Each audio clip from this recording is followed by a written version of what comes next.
Good morning. Nisha ടീച്ചറിൻ്റെ class റൂമിലേക്ക് എൻ്റെ എല്ലാ മക്കൾക്കും സ്വാഗതം.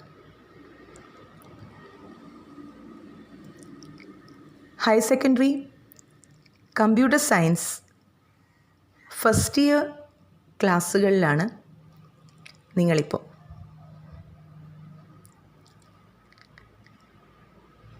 സബ്ജക്റ്റ് കോമ്പിനേഷനും അതിൻ്റെ മാർക്ക് ഡിവിഷനും ഒക്കെ കഴിഞ്ഞ ഒരു വീഡിയോയിൽ ഞാൻ എക്സ്പ്ലെയിൻ ചെയ്തിരുന്നു. ഇനി നമുക്ക് നമ്മുടെ സബ്ജക്റ്റിലേക്ക് പോവാം. Computer science.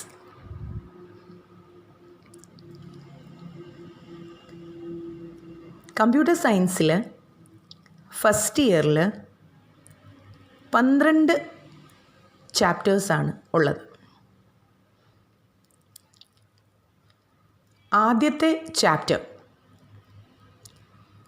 The discipline of computing വിജ്ഞാന ശാഖ വിശദീകരിക്കുന്നത് കമ്പ്യൂട്ടിംഗ് മെഷീൻസിൻ്റെ ഇവല്യൂഷനും ജനറേഷൻ ഓഫ് കമ്പ്യൂട്ടേഴ്സുമൊക്കെയാണ്. പക്ഷേ ഇന്നത്തെ വീഡിയോയിൽ, അതായത് ആദ്യത്തെ ചാപ്റ്ററിൻ്റെ പാർട്ട് 1 വീഡിയോയിൽ ഇതൊന്നും തന്നെയല്ല നമ്മൾ പറയുന്നത്. നിങ്ങൾക്ക് ഏവർക്കും അറിയാം കൗണ്ടിങ് നമ്പേഴ്സ്, അതായത് എണ്ണൽ സംഖ്യകൾ. ഈ എണ്ണൽ സംഖ്യകളുടെ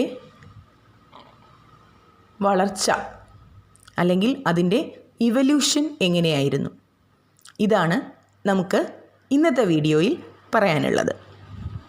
വളരെ രസകരമായ ഒരു ഇവല്യൂഷനാണ് കൗണ്ടിങ് നമ്പേഴ്സിന് പറയാനുള്ളത്.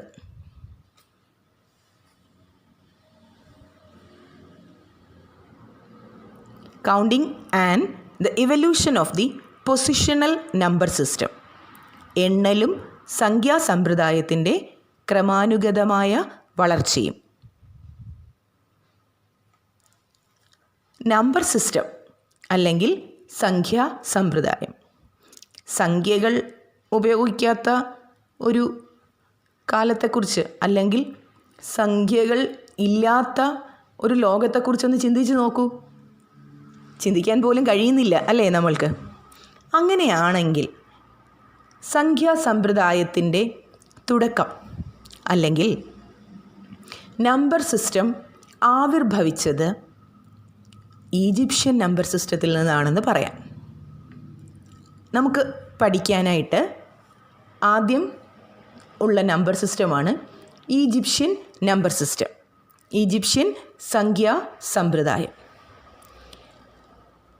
3000 BCയിലാണ് ഇത് ആവിർഭവിച്ചത്. 3000 BCയിൽ ഉണ്ടായ ഒരു നമ്പർ സിസ്റ്റമാണ് ഈജിപ്ഷ്യൻ നമ്പർ സിസ്റ്റം. ഈ നമ്പർ സിസ്റ്റത്തിൻ്റെ ബേസ് അല്ലെങ്കിൽ റാഡിക്സ് എന്ന് പറയുന്നത് 10 ആണ്.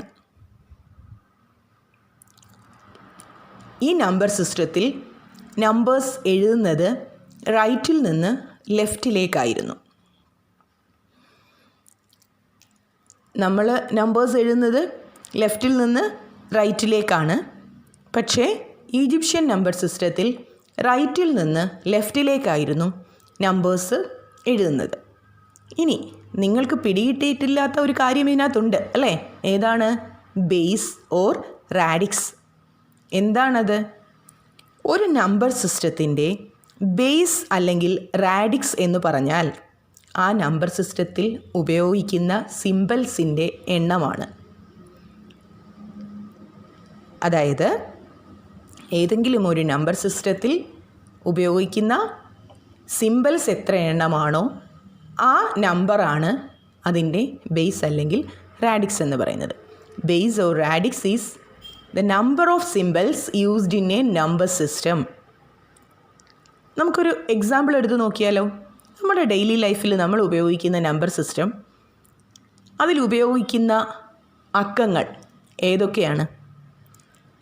0, 1, 2, 3, 4, 5, 6, 7, 8, 9. ഇനിയുണ്ടോ? ഇല്ല. അടുത്ത വരുന്ന 10 എന്ന് പറയുന്നത് 1ൻ്റെയും 0യുടെയും കോമ്പിനേഷനാണ്. പിന്നെ അങ്ങോട്ടെല്ലാം ഈ സിംഗിൾ ഡിജിറ്റ് 0 മുതൽ 9 വരെയുള്ള സിംഗിൾ ഡിജിറ്റ്സിൻ്റെ കോമ്പിനേഷൻ തന്നെയാണ്. അപ്പോൾ നമുക്കറിയാം 0 മുതൽ 9 വരെ 10 നമ്പേഴ്സാണ്, 10 സിമ്പിൾസാണ് നമ്മൾ ഉപയോഗിക്കുന്നത് അല്ലേ? ഈ 10 സിമ്പിൾസ് നമ്മൾ ഉപയോഗിക്കുന്ന നമ്പർ സിസ്റ്റത്തിൻ്റെ പേര് ഡെസിമൽ നമ്പർ സിസ്റ്റം എന്നാണ്. തൽക്കാലം അതവിടെ നിൽക്കട്ടെ, അതൊക്കെ തുടർന്ന് അങ്ങോട്ട് പഠിക്കാം. ഇപ്പം നമ്മൾ പഠിക്കുന്നത് ഈജിപ്ഷ്യൻ നമ്പർ സിസ്റ്റത്തെക്കുറിച്ചാണ്. അതിൻ്റെയും ബേസ് 10 ആയിരുന്നു.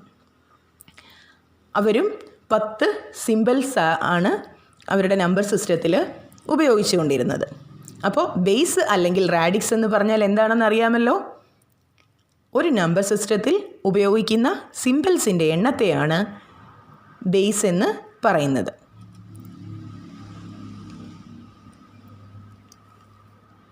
മലയാളത്തിലുള്ള നോട്ട്സ് കൂടി ഞാൻ ഇതിനകത്ത് ഉൾപ്പെടുത്തിയിട്ടുണ്ട്. അങ്ങനെ ആവശ്യം തോന്നുന്ന കുട്ടികൾക്ക് ആ നോട്ട്സ് വായിച്ച് മനസ്സിലാക്കാം. ഞാൻ പറയുമ്പോൾ എക്സ്പ്ലെയിൻ ചെയ്യുമ്പോൾ മലയാളത്തിലും കൂടി എക്സ്പ്ലെയിൻ ചെയ്തിട്ടാണ് പോകുന്നത്. എങ്കിലും ഞാൻ ആ നോട്ട്സ് കൂടി ഉൾപ്പെടുത്തിയിട്ടുണ്ട്. അടുത്ത number system Sumerian or Babylonian number സിസ്റ്റമാണ്. രണ്ടാമത് ആവിർഭവിച്ച number system Sumerian or Babylonian number system. ഇതിനെ സെക്സാജെസിമൽ സിസ്റ്റം എന്നുകൂടി പറയുന്നുണ്ട്. അതിനുള്ള കാരണം ഇതിൻ്റെ ബേസ് 60 ആണ്. 60 ഇതിൻ്റെ ബേസ്. ബേസ് എന്താണെന്ന് ഇനി ഞാൻ പറയേണ്ട കാര്യമില്ലല്ലോ അല്ലേ? ഈ 60 ആയതുകൊണ്ടാണ് ഈ നമ്പർ സിസ്റ്റത്തെ നാം സെക്സാജെസിമൽ നമ്പർ സിസ്റ്റം എന്നുകൂടി വിളിക്കുന്നത്. ലോകത്തിൽ ഇതുവരെ ഉപയോഗിക്കപ്പെട്ട നമ്പർ സിസ്റ്റങ്ങളിൽ ഏറ്റവും വലിയ ബേസ് സുമേറിയന് അവകാശപ്പെട്ടതാണ്.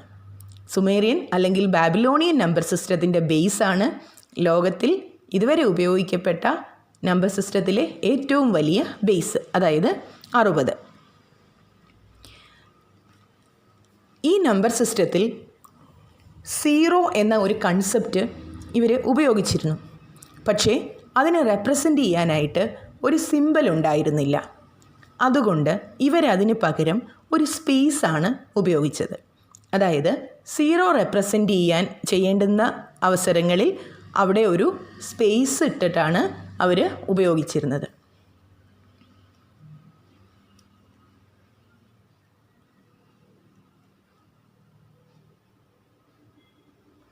അടുത്ത നമ്പർ സിസ്റ്റം ചൈനീസ് നമ്പർ സിസ്റ്റമാണ്. ചൈനീസ് നമ്പർ സിസ്റ്റം ആവിർഭവിച്ചത് 2500 BCയിലാണ്. Emerged around in 2500 BC. അതിൻ്റെ ബേസ് 10 ആയിരുന്നു. ചൈനീസ് നമ്പർ സിസ്റ്റത്തിൽ അവർ നമ്പേഴ്സിനെ റെപ്രസെൻ്റ് ചെയ്യാൻ വേണ്ടി സ്മോൾ ബാംബു റോഡ്സ് ആയിരുന്നു ഉപയോഗിച്ചിരുന്നത്. അതായത് ചെറിയ മുളങ്കമ്പുകൾ കൊണ്ടാണ് ഡിജിറ്റിനെ അവർ റെപ്രസെൻ്റ് ചെയ്തിരുന്നത്. 1 മുതൽ 9 വരെയുള്ള ഡിജിറ്റ്സിനെ റെപ്രസെൻ്റ് ചെയ്യാൻ അവർ സ്മോൾ ബാംബു റോഡ്സ് ഉപയോഗിച്ചിരുന്നു.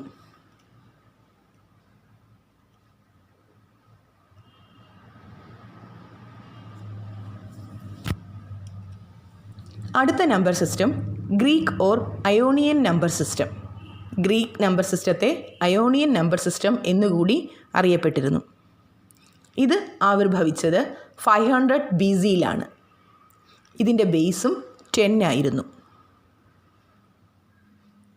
0യ്ക്ക് വേണ്ടി പ്രത്യേകമായി സിമ്പിൾസ് ഒന്നും തന്നെ ഉപയോഗിച്ചിരുന്നില്ല. Greek or Ionian number system ആവിർഭവിച്ചത് 500 BCയിലാണ്. ഇതിൻ്റെ ബേസ് അല്ലെങ്കിൽ ആധാരസംഖ്യ എന്ന് പറയുന്നത് 10 ആയിരുന്നു. 0 അടയാളപ്പെടുത്താൻ വേണ്ടി ചിഹ്നമൊന്നും ഉപയോഗിച്ചിട്ടുണ്ടായിരുന്നില്ല. അടുത്ത നമ്പർ സിസ്റ്റം റോമൻ നമ്പർ സിസ്റ്റമാണ്. ഇത് നമുക്കും അറിയാവുന്ന ഒരു നമ്പർ സിസ്റ്റമാണ് കേട്ടോ. ഇതിൻ്റെ ബേസ് 7 ആണ്. ഇതിൽ ഉപയോഗിച്ചിരുന്ന നമ്പേഴ്സ് എന്ന് പറയുന്നത് അല്ലെങ്കിൽ സിമ്പിൾസ് എന്ന് പറയുന്നത് I, V, X, L, C, D and M. നമുക്കറിയാം റോമൻ ലെറ്റേഴ്സ് ഉപയോഗിച്ച് നമ്മൾ നമ്പറിങ് ചെയ്യാറുണ്ട് അല്ലേ. 1നെ റെപ്രസെൻ്റ് ചെയ്യാൻ ഒരു I അല്ലെങ്കിൽ സ്മോൾ ലെറ്റർ I നമ്മൾ ഉപയോഗിക്കും. 2നെ റെപ്രസെൻ്റ് ചെയ്യാൻ 2 I നമ്മൾ ഉപയോഗിക്കും. 3യെ റെപ്രസെൻ്റ് ചെയ്യാൻ 3 I നമ്മൾ ഉപയോഗിക്കും. 4 ആവുമ്പോഴത്തേക്ക് അവിടെ എന്തൊക്കെ വരുന്നുണ്ട്? ലെഫ്റ്റ് സൈഡിൽ ഒരു ഐയും പിന്നെ ഒരു വിയും. ഇവിടെ രണ്ടാമത്തെ ലെറ്ററായ വി ഉപയോഗിക്കുന്നത് 5നെ റെപ്രസെൻ്റ് ചെയ്യാനാണ്. അതുകൊണ്ട് തന്നെയാണ് ഞാൻ പറഞ്ഞത് റോമൻ നമ്പർ സിസ്റ്റം നമുക്ക് പരിചിതമായ ഒരു നമ്പർ സിസ്റ്റമാണ്. 7 ലെറ്റേഴ്സ് ഉപയോഗിച്ചിരുന്നത് കൊണ്ട് ഇവിടുത്തെ ബേസ് എന്ന് പറയുന്നത് 7 ആയിരുന്നു.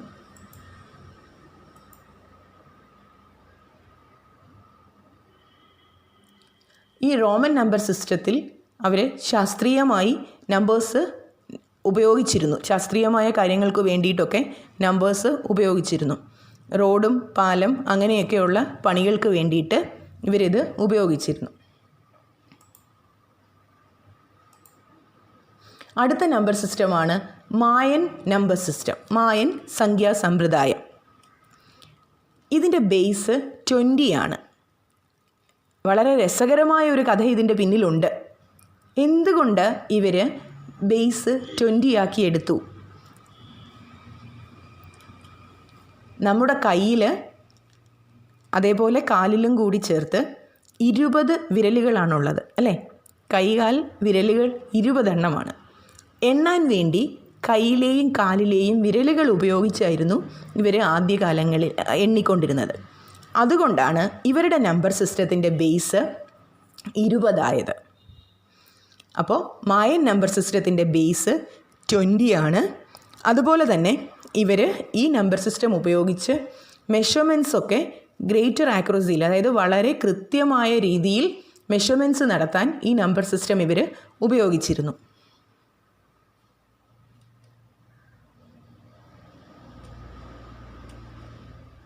അടുത്ത നമ്പർ സിസ്റ്റം നമുക്കേറെ അഭിമാനിക്കാൻ വക നൽകുന്ന ഒന്നാണ്. Hindu Arabic number system, Hindu Arabic സംഖ്യാ സമ്പ്രദായം.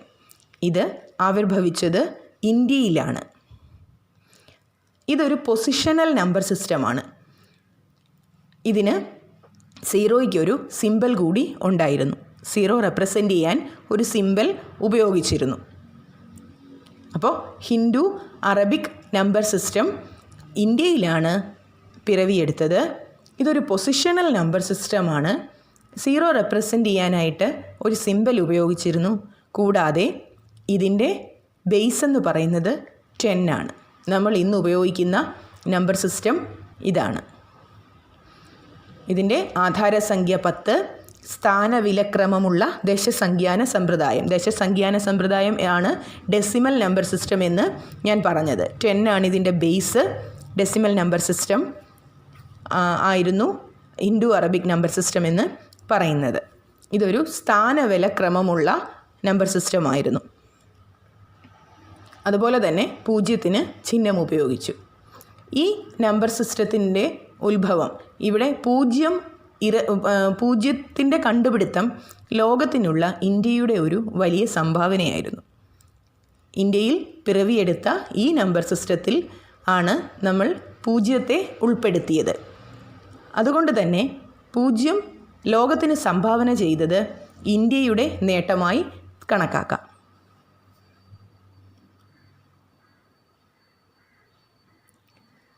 ഇത്രയും നമ്പർ സിസ്റ്റമാണ് നമുക്ക് പഠിക്കാനുള്ളത്. ഇത് വളരെ എളുപ്പം മനസ്സിലാക്കാനായിട്ട് ഈ നമ്പർ സിസ്റ്റത്തെ ഞാനൊരു ടേബിളായി അറേഞ്ച് ചെയ്തിട്ടുണ്ട്. നമ്പർ സിസ്റ്റത്തിൻ്റെ പേര്, അത് ഉപയോഗിച്ച കാലഘട്ടം, അതിൻ്റെ ബേസ് അല്ലെങ്കിൽ റാഡിക്സ്, അതിൻ്റെ പ്രത്യേകതകൾ, ഇത്രയും കാര്യങ്ങളും ഈ ഒരു ടേബിളായിട്ട് ഞാൻ അറേഞ്ച് ചെയ്തിട്ടുണ്ട്. അതുകൊണ്ട് തന്നെ ഈ ടേബിൾ പഠിച്ചാൽ ഈ നമ്പർ സിസ്റ്റത്തെ അല്ലെങ്കിൽ evolution of the number system നമുക്ക് എല്ലാ പോയിൻറ്റ്സും കിട്ടും. ഇതിൻ്റെ മലയാളത്തിലുള്ള ടേബിൾ കൂടി ഞാൻ ഉൾപ്പെടുത്തിയിട്ടുണ്ട്. നിങ്ങൾക്ക് ഏതാണോ ആവശ്യം അത് ഉപയോഗിക്കാം.